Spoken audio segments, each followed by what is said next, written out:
Hello guys, यहाँ पर part first आपने देख लिया था कक्षा 10 का सामाजिक विज्ञान का सेट बी का, जहाँ पर हमने क्वेश्चन नंबर 1 से 10 तक कंप्लीट करे थे।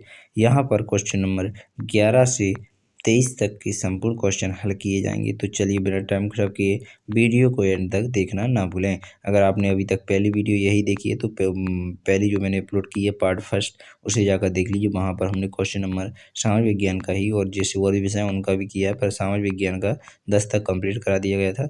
यहाँ पर अब हम आपके लिए क्वेश्चन नंबर 11 से लेकर आ चुके हैं, तो जल्दी से वहाँ पर जुड़ जाइएगा, ठीक है। तो चलिए क्वेश्चन नंबर 11 आपकी स्क्रीन पर दिख रहा होगा। तो पैकिंग किसे कहते हैं, तो यहाँ पर इसका अथवा में रहेगा जलियांवाला बाग हत्याकांड कब और कहाँ हुआ था। तो जलियांवाला बाग अथवा वाला बताया गया है 11 का। जलियांवाला बाग हत्याकांड भारत के पंजाब प्रांत के अमृतसर में स्वर्ण महल के निकट जलियांवाला बाग में 13 अप्रैल 1919 वैसाखी के दिन हुआ था, ठीक है। तो इस प्रकार आपका क्वेश्चन आंसर 11 का अथवा कंप्लीट हो जाता है। 12वीं क्वेश्चन का आंसर देखेंगे। 12वीं क्वेश्चन में पूछा गया था आपसे, कॉर्न लॉ क्या है, रेशम मार्ग किसे कहते हैं। तो कॉर्न लॉ पूछा गया है। तो यहाँ पर सरकार की बड़ी भूमितियों के दबाव के कानून पास करने के मक्के के आयात पर रोक लगा दी। जिस कानून की सहायता से मक्के के आयात पर रोक लगाई थी उसे ही कॉर्न लॉ कहा जाता था। इस प्रकार क्वेश्चन नंबर 12 कंप्लीट हो जाता है। अब देखेंगे 13, पूर्व औद्योगिकीकरण किसे कहते हैं। इसके अथवा में रहेगा फ्लाइंग शटल किसे कहते हैं। इसके बाद आप क्वेश्चन नंबर 13 का आंसर देखेंगे, ब्रिटिश के औद्योगिकरण से ठीक पहले के दौर को पूर्व औद्योगिकरण कहते हैं। यह वह समय है जब ब्रिटेन में कारखाने नहीं खुले थे। इस अवधि के व्यवसाय को नेटवर्क अनूठे किस्म का था, जिसे व्यापारी नियंत्रण कहते थे। व्यापारी गांव के लोगों से खींचे बनवाते थे। इस प्रकार क्वेश्चन नंबर 13 कंप्लीट हो जाता है। अब देखेंगे 14वां क्वेश्चन। 14वें क्वेश्चन में पूछा गया है, राजनीतिक दलों के प्रमुख अंग लिखिए। अथवा में गठबंधन सरकार किसे कहते हैं। तो यहाँ पर क्वेश्चन नंबर 14 का अथवा वाला बताया है, गठबंधन सरकार एक संसदीय सरकार की कैबिनेट होती है जिसमें कई राजनीति दल सहयोग करते हैं। इसमें गठबंधन के भीतर किसी भी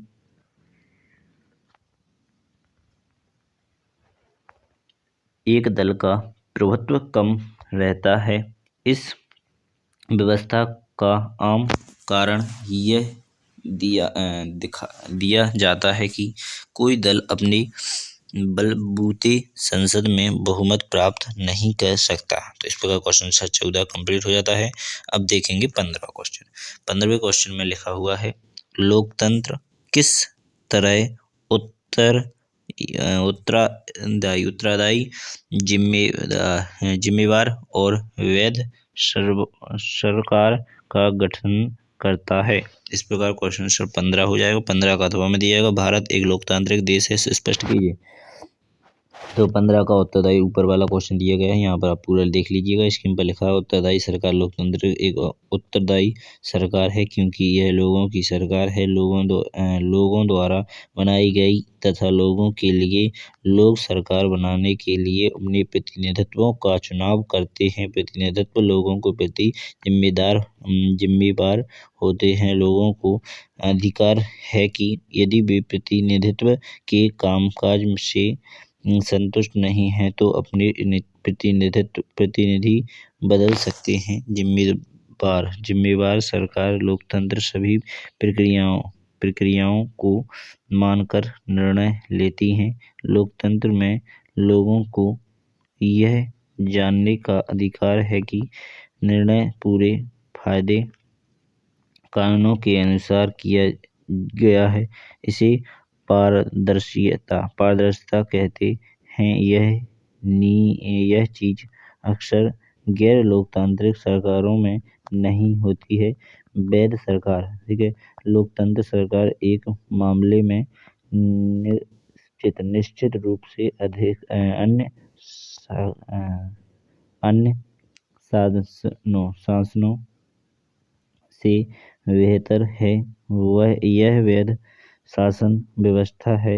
यह सुस्त हो सकती है, कम कार्यकुशलता हो सकती है, इसमें भ्रष्टाचार हो सकता है।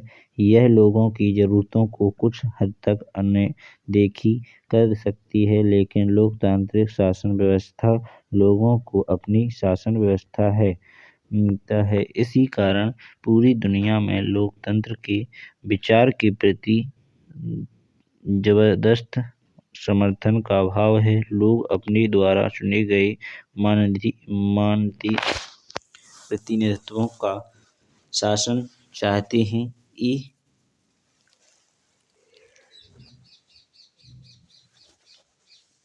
यह भी मानते हैं कि लोकतांत्रिक उनके देश के लिए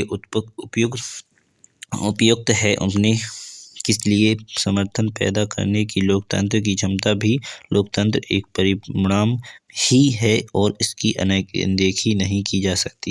इस प्रकार क्वेश्चन आंसर आपको 15 कंप्लीट हो जाता है। अब देखेंगे 16वें क्वेश्चन में। 16वें क्वेश्चन में पूछा है अंतिम उत्पादन किसे कहते हैं, संगठित क्षेत्र किसे कहते हैं, निवेश किसे कहते हैं, वैश्वीकरण क्या है। 16, 17 क्वेश्चन है, इनके आंसर देखेंगे। 16वें क्वेश्चन का आंसर यहाँ पर आपको दिख रहा होगा। अंतिम वस्तुएं वे वस्तुएं हैं जिनका प्रयोग अंतिम उपभोग अथवा पूंजी निर्माण में होता है, इन्हें फिर से बेचा नहीं जा सकता। संक्षेप में अंतिम वस्तुएं उत्पादन की सीमा रेखा पर पार कर चुकी होती हैं तथा उपभोक्ताओं के प्रयोग के लिए तैयार होती हैं। कपड़ा, एयर कंडीशन तथा रेफ्रिजरेटर अन्य अंतिम वस्तुएं के उदाहरण हैं। इस प्रकार क्वेश्चन आंसर आपका 16 कंप्लीट हो जाता है। 17 देखेंगे। निवेश किसी ऐसी चीज में पैसा, समय और प्रयास लगाना है कि भविष्य में लाभ या लाभ के माध्यम से लाभांश का भुगतान करेंगी। संक्षेप में आज का कार्य बाद की तारीख में कुछ बेहतर लाएगा, इसलिए आप वित्त में निवेश को आज एक संपत्ति खरीदने और भविष्य में आय या मूल्य प्रशंसा की उम्मीद के रूप में परिभाषित कर सकते हैं। इस प्रकार क्वेश्चन नंबर 17 कंप्लीट हो जाता है। 18 देखेंगे। पंचांग और चैप बुक गुटका को समझाइए। इस प्रकार क्वेश्चन आंसर आपका 18 हो जाएगा। इसके अथवा में दिया गया है टिप्पणी लिखिए। गुटेनबर्ग प्रेस दूसरा हो जाएगा। Vernacular press act. इस प्रकार क्वेश्चन आंसर आपका 18 कंप्लीट हो जाएगा। इसके बाद देखेंगे 18 के बाद 18 अथवा में 18 के विद्रोह के बाद प्रेस की स्वतंत्रता के प्रति दृष्टि बदल गई। कुछ अंग्रेजों ने देसी प्रेस का मुंह बंद करने की मांग की। ज्यों भाषाई समाचार प्राप्त राष्ट्रवाद के समर्थन में मुखर होते गए। औपनिवेशिक सरकार के कड़े नियमों के इस प्रकार 18 क्वेश्चन पूरा देख लीजिएगा। 19वां 20वां यहाँ पर आपको दिख रहे होंगे। चलिए इनके भी आंसर देख लेते हैं। तो ये रहा आपका 19वां क्वेश्चन। एक अंक की सरकार की 3 विशेषताएं नीचे दी गई हैं। इस प्रकार इनको अच्छी तरह लिख लीजिएगा, स्क्रीनशॉट ले लीजिएगा और एक एक करके सभी को कंप्लीट कर लीजिएगा। आशा करूँगा आपको यह पूरी जानकारी अच्छी लगी होगी। चलिए बिना टाइम खराब और भी देखना है आगे। तो ये रहा क्वेश्चन नंबर 20 का आंसर। तो इस 20 को भी देख लीजिएगा। मृदा के इस 4 कार्यों के अंग्रेजी तो इस प्रकार आप इनके पहला है, दूसरा है, तीसरा और चौथा 5वां पॉइंट दिए गए। इनको आप लिख लीजिएगा अच्छी तरह से और कंप्लीट कर लीजिएगा। इसके बाद 20वें क्वेश्चन के बाद 21 22 क्वेश्चन भी आपको यहाँ पर दिख रहे होंगे। चलिए एक एक करके इनके भी आंसर देख लेते हैं। तो ये रहा क्वेश्चन नंबर 21। पहले विश्व युद्ध में भारत के लोगों के लिए भारी आर्थिक समस्याओं बड़ी खड़ी कर दी। इसके अलावा भारतीय लोगों को ब्रिटिश सेना में जबरदस्त भर्ती ने भी लोगों को अपने देश के शासकों के खिलाफ कर दिया। इस प्रकार क्वेश्चन 21 कंप्लीट हो जाता है। अब देखें क्वेश्चन नंबर 22। पहले विश्व युद्ध में भारत के लोगों के लिए भारी आर्थिक पर खड़ी कर दी। इस प्रकार क्वेश्चन 21 और 22 के अलावा दोनों एक से दिए गए हैं। अच्छा योगदान दिया यहाँ पर आपको क्वेश्चन 21 और 22 में आप यहाँ पर एक ही पूछा गया था विश्व युद्ध, तो यहाँ पर आपने देख लिया। ठीक है, इसके बाद देखेंगे क्वेश्चन नंबर 23। तो यहाँ पर क्वेश्चन नंबर 23 आपके दिए गए हैं, इसको आप अच्छी तरह से कंप्लीट कर लीजिएगा। तो यहाँ पर क्वेश्चन नंबर 23 में इनको आपको भरना है। तो ये आपके चित्र हैं, इनमें आपको भरना था। तो ये रहा, इसमें से आप इसको इस प्रकार भर सकते हैं, जैसे जो भी यहाँ पर दिया गया है उस प्रकार आप यहाँ से इसी प्रकार भर लीजिएगा। चलिए बिना टाइम खराब किए मैं आपको ज़्यादा बड़ी वीडियो नहीं करना चाहता। नेक्स्ट वीडियो मिलूंगा जहाँ पर और भी विषय के पेपर हैं, उनको भी सलूशन शायद आपके लिए प्रोवाइड करूंगा। धन्यवाद। जय हिंद, जय भारत, भारत माता की जय कहना ना भूलें।